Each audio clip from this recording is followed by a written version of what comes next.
Hello student, আজকে আমি class 12-এর সিলেবাসের থার্ড সেমিস্টারের ইউলিসিস পোয়েমটি রিড আউট করব। কবিতাটি লিখেছেন আলফ্রেড লর্ড টেনিসন। কবিতাটি পড়ার আগে কতগুলো বিষয় জেনে নেওয়া যাক। কবিতাটি ফার্স্ট পাবলিশ হয়েছিল 1842।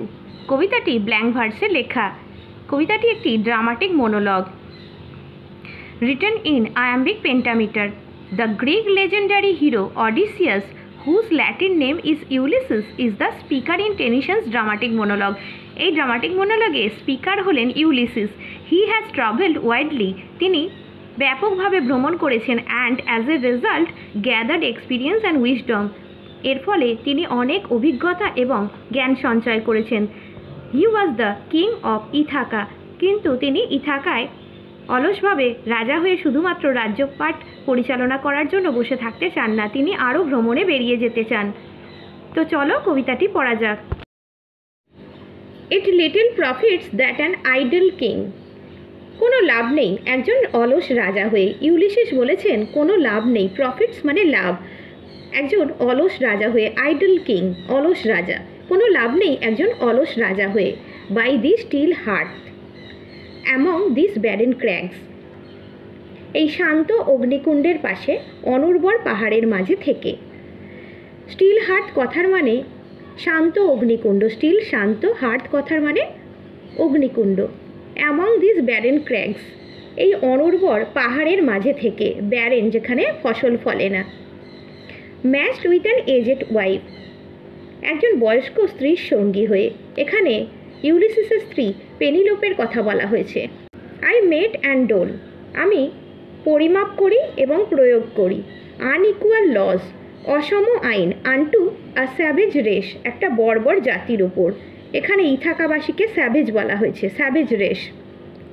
That hoard and sleep and feed and know not me, যারা শুধু জমায়, হোর্ড কথার মানে জমায় বা সঞ্চয় করে, ঘুমায়, খায় এবং আমাকে জানে না।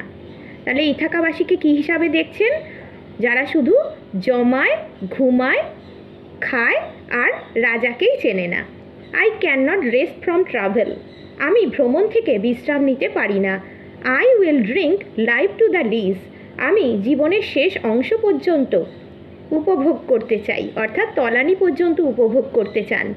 All Times I have enjoyed greatly, সবসময় আমি উপভোগ করেছি খুবই। হ্যাভ সাফার্ড গ্রেটলি, কষ্টও পেয়েছি আবার অনেক। Both with those that loved me and alone, যারা আমাকে ভালোবেসেছে তাদের সঙ্গে, আবার একাকীও। অন শোর, সমুদ্র তীরে। And when through scudding drifts the rainy Hyades vexed the dim sea, ঝোড়ো বাতাসে বৃষ্টিমুখর হায়াডেস যখন অস্থির করে তুলেছে অস্পষ্ট সাগরকে। এখানে রেনি হায়াডেস, হায়াডেস নক্ষত্রপুঞ্জ অর্থাৎ বাংলায় রোহিণী নক্ষত্রকে বলা হয়, বৃষ্টি নিয়ে আসে এবং অস্থির করে তুলেছে। ভেক্সড কথার অর্থ অস্থির করে তোলা, আবছা সমুদ্রকে। বৃষ্টির দ্বারা, ঝোড়ো আবহাওয়ার দ্বারা অস্থির করে তুলেছে সমুদ্রকে। আই বিকাম এ নেম, আমি একজন নাম হয়ে গেছি।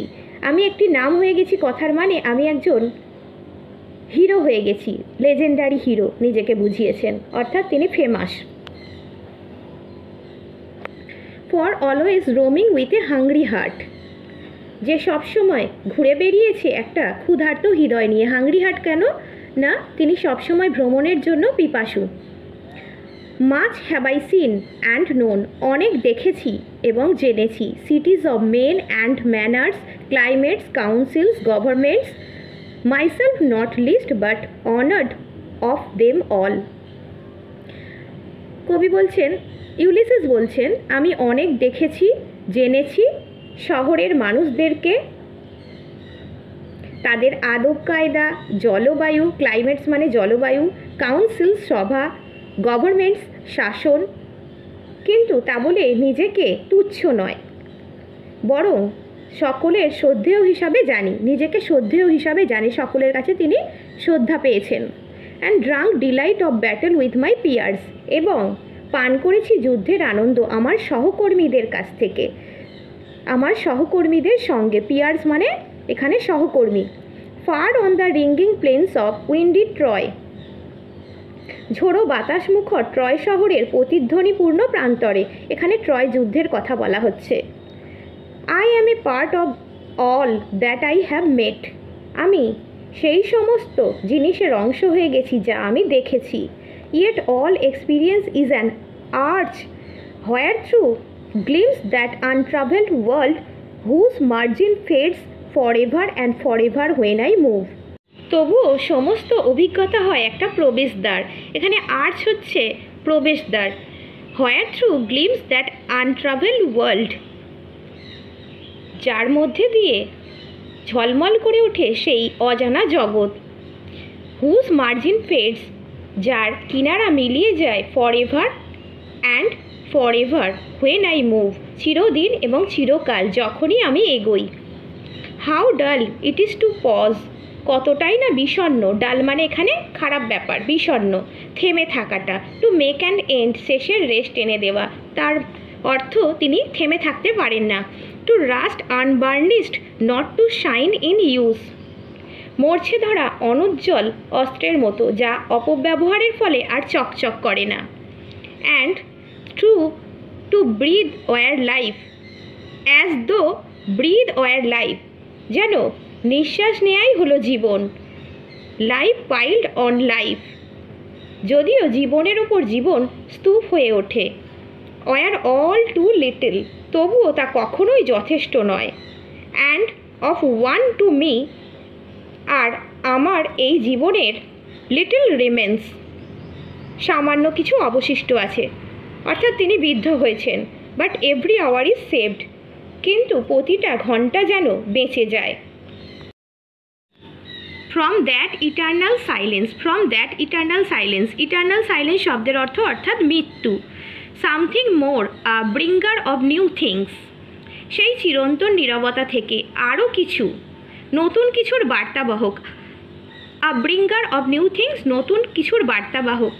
And vile it were for some 3 suns to store and hoard myself, এবং ঘৃণার যোগ্য হবে যদি 3টি সূর্যের সময় জমা রাখি এবং নিজেকে আটকে রাখি, হোল্ড মাইসেলফ। 3টে সূর্য বলতে 3টি বছরের কথা বোঝানো হচ্ছে, তিনি বসে আছেন।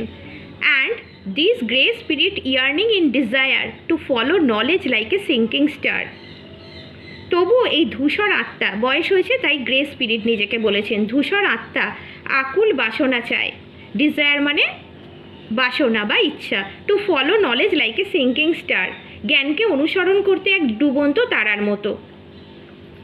Beyond the utmost bound of human thought, মানব চিন্তার সীমা ছাড়িয়ে যেতে, মানব চিন্তার সীমা ছাড়িয়ে যেতে।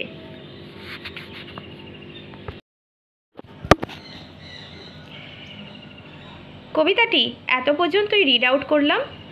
নেক্সট পার্টের জন্য please like, share and subscribe.